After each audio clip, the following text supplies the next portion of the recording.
Hello, my fellow UXers, designers, creative people. Yes, I'm talking to you because we're all creative people.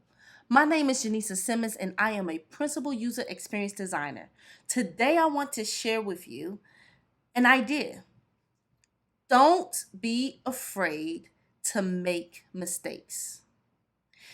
Yes, I understand that when it comes time for us to present to our managers, to our stakeholders, to our users, to maybe our colleagues inside of our organization, we want to present this beautiful, pixel perfect concept, idea, prototype, website, app. We want it to be perfect. And pursuing perfection is great. But I'd like to suggest that we consider an iterative approach. We're often hesitant to showcase our initial mock-ups and our designs that aren't flawless. However, this apprehension could hinder our progress towards achieving excellence. Here are some thoughts I have on this matter. Number one, early exposure. Show your designs early.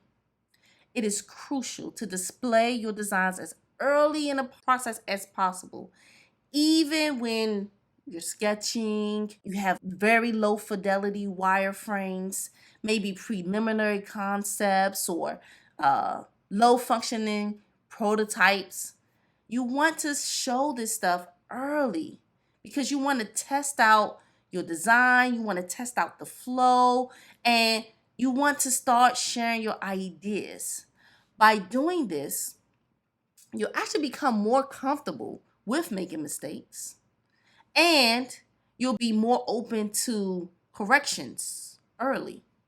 And the thing is, since early stage designs are quick to create, you can really incorporate the changes and improvements easily and faster. It's easier to make iterations if it's a lower fidelity design. So just think about that. Start showing your designs early in the process. Now, the next thing that I want to talk about is setting the expectation. So when you are presenting your work and you're presenting these lower fidelity either sketches or low fidelity mock-ups and wireframes, you want to set the tone for the session. So perhaps it's a usability session, maybe it's a demo, maybe it's something you're sharing with a stakeholder. You want to communicate that with them so they know what the expectations are. So you don't want them to come to the table thinking that they're about to see this finalized, beautiful, finished product. You want to let them know that this is a work in progress and that you are seeking feedback. And so let's say you are sharing a low fidelity, maybe low functioning prototype. So in that case, you want to make sure that you're embracing any issues or glitches as an opportunity to learn. So if a user encounters maybe something in your prototype that's not working, is not functional, you want to inquire about their expectations. Ask them, what did you expect to happen? Rather than saying, oh, my bad, that part don't work in the prototype. You want to shift the focus from your prototype's imperfections to the valuable insights you'll gain from the user's interactions. Remember, you're there to learn. And that actually brings me into the third point, which is embrace feedback. So higher fidelity designs often consumes more time and effort. And I know I've spent so many hours and hours and hours working on these higher fidelity pixel perfect ideas. Well, the challenge is when you have spent that much time into coming up with this pixel perfect design, it's sometimes more challenging to accept feedback. And sometimes that feedback is necessary to make substantial, impactful changes to your design. So when you reveal your designs at an earlier stage, and you set that tone for feedback, you make it easier to incorporate the suggestions. So be receptive to the feedback from your users, from your stakeholders, from your colleagues, from whoever you're sharing this with. And you want to take all of that feedback, combine a diverse perspective, which will lead you to more informed design decisions. And also, you want to remember that the feedback is not personal. It's not about who you are as a designer. It's not about you as a person. It's not about someone liking you or disliking you.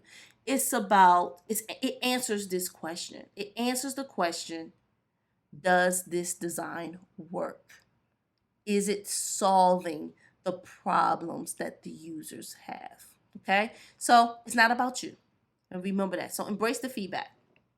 Now, overcoming the fear of making mistakes and showcasing your designs early brings several benefits.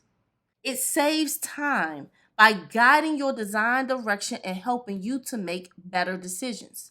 This efficiency is not only for you as the designer or the creator, but it's also very helpful to the developers. Developers do not like to build software that no one is going to use. They will appreciate receiving validated designs, minimizing the need for rework. Also, your users are going to benefit. In the end, it's all about building a better product for our users. An iterative approach that considers user feedback and you really incorporate the results from your usability research will help build a design that aligns more closely with your users' needs, delighting them and reducing frustration. And that's what we're here to do.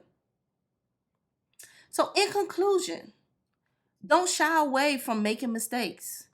Present your design at a lower fidelity, set the expectations for your feedback, and embrace the input. If you do all of these things, it will lead to superior outcomes. Remember that this approach saves time, improves collaboration with developers, and ultimately creates a more satisfying user experience. Thank you so much for listening to me, and until next time, have a beautiful day.